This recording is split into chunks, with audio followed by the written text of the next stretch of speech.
Very good morning, my dear friends. This is ariseroby, and today we are going to see about subconscious mind and conscious mind. You see, my dear friends, let me just give a small thin layer of difference between subconscious mind and conscious mind. Subconscious mind is more powerful in terms of what I could say is it is 30,000 times more powerful than conscious mind. And moreover, subconscious mind don't act independently. It obeys the order which is being given by conscious mind.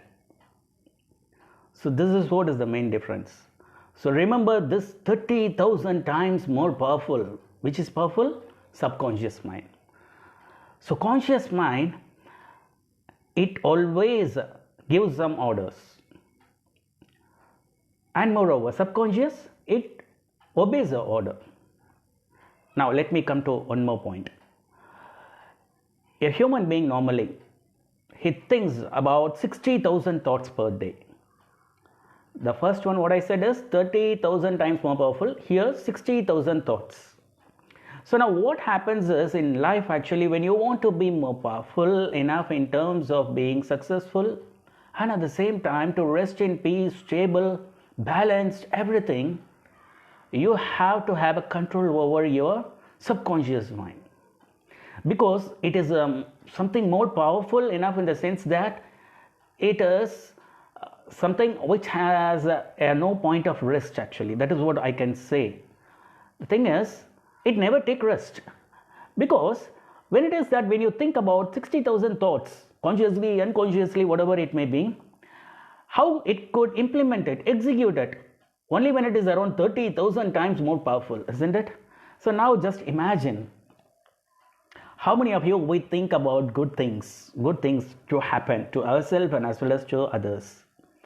How many of you are happy? How many of you are sad sometimes? And at the same time, we face some failures, we face some success, and we always have some ups and downs in our life, and sometimes in our relationship, in our professional work, in our personal life, everything.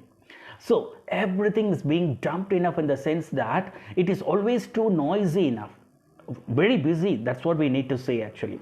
Because of busy, it is too noisy, and moreover it is not stable. The only thing is to make use of this powerful subconscious mind. When you want to tune it, what you need to do is, there are two things that we can do. One thing is self-talk.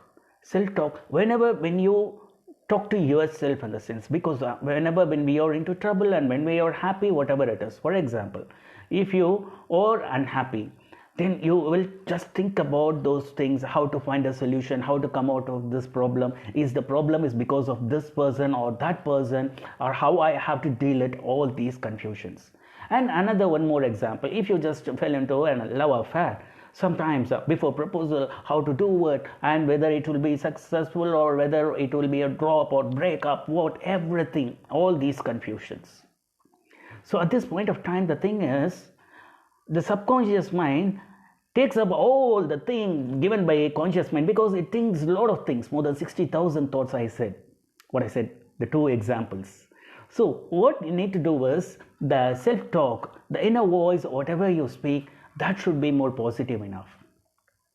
You see, actually, in Indian culture, we have a certain, right from the beginning, in my childhood days, people used to write Sri Ramajayam, and some of them used to write Praise the Lord. These are all some of the customs. Why we do it? Because at that point of time, at least we have some sort of thoughts which is being aligned towards one thing, focus that something good would happen because of writing that. So our thoughts are aligned, isn't it? So at the same time, one more thing let me tell you. So apart from this writing, in the sense, one more thing is, when you keep mum, what they call it as being silent, they won't talk at all. You see, most of the housewives in India, what they used to do is, one day, sometimes in a month or twice in a month, or sometimes they used to keep their mouth shut the whole day. They call it as Mauna Viradam actually. That is a kind of fasting, we need to say. When it is fasting, in the Western countries, they think that they won't take food. That's what is the thing. Even in Gulf countries, fasting in the sense that that's it. But here, they won't talk. You see, wonderful things can happen when you don't open your mouth. When you don't open your mouth and speak. Yes. These two things actually, when you write a praise the Lord or a Sri Rama Jayam or etc., whatever it is, you align your thought towards positiveness and you stay away from negativity. This is one thing. Okay. And try to be away from any kind of negativity. How can you do it? Avoid unnecessary talks. Because how talks comes is your thoughts become words, your words becomes your talks then becomes your actions. If your thoughts are good, your words will be good. If your words are good, then whatever you talk, that would be nice, and at the same time it results in the goodness and godliness in your action. So the thing is that how far you can align and keep in control your conscious mind, so that because that is the one which orders the subconscious mind, which is more powerful. But unfortunately what happens is, consciously, knowingly or unknowingly, what happens is we always think something bitter things. We always think about bad things. We always keep on thinking this would happen. Oh, I cannot tolerate. This is what is going to happen for me. I am very, very unlucky fellow. This is what would be irritating. Try to convert that negative into positive. That's it. It is very easy in the sense, just two process. Just concentrate. You have some belief in one thing. Not belief. I would say that believe. Whether you are an atheist or whether you are a theist or whether you are an agnostic, whatever it can be, believe in one thing, just align your thought process into that. Or else, keep your mouth shut. That is what is one thing that I could suggest at this point of time. Yes, my dear friends, subconscious mind actually, if you are able to align and control enough in the sense that like no mind, without thinking, without making it too noisy, and without making it more confusion, definitely you can make wonders. And that's why you see in Christianity what they do is they insist upon two C's: one, compassion, and confession. If you are able to exhibit this compassion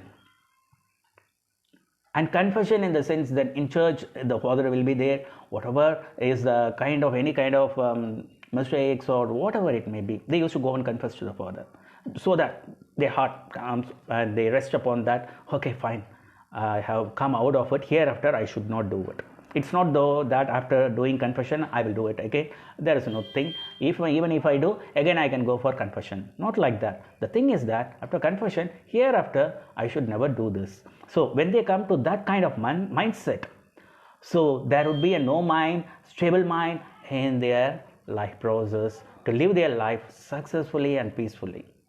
Yes. So the main thing is compassion and confession will make them to be away from confusion in life.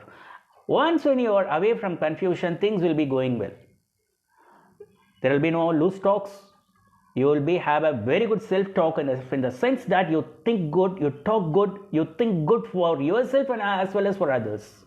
So this is what is the main thing, that what I would suggest you to make use of the powers of subconscious mind. What you need to do is, whatever the orders which is given by the conscious mind, that orders, that is your thoughts, should be good. Yes, my dear friends. So try to make use of these two things, so that 30,000 times more powerful subconscious mind is well being used by the 60,000 thought process which is being done by the conscious mind. So 60,000 thoughts, 30,000 times more powerful. Try to make use of it in a right way and be successful, and try to live your life peacefully. Thank you. Bye bye.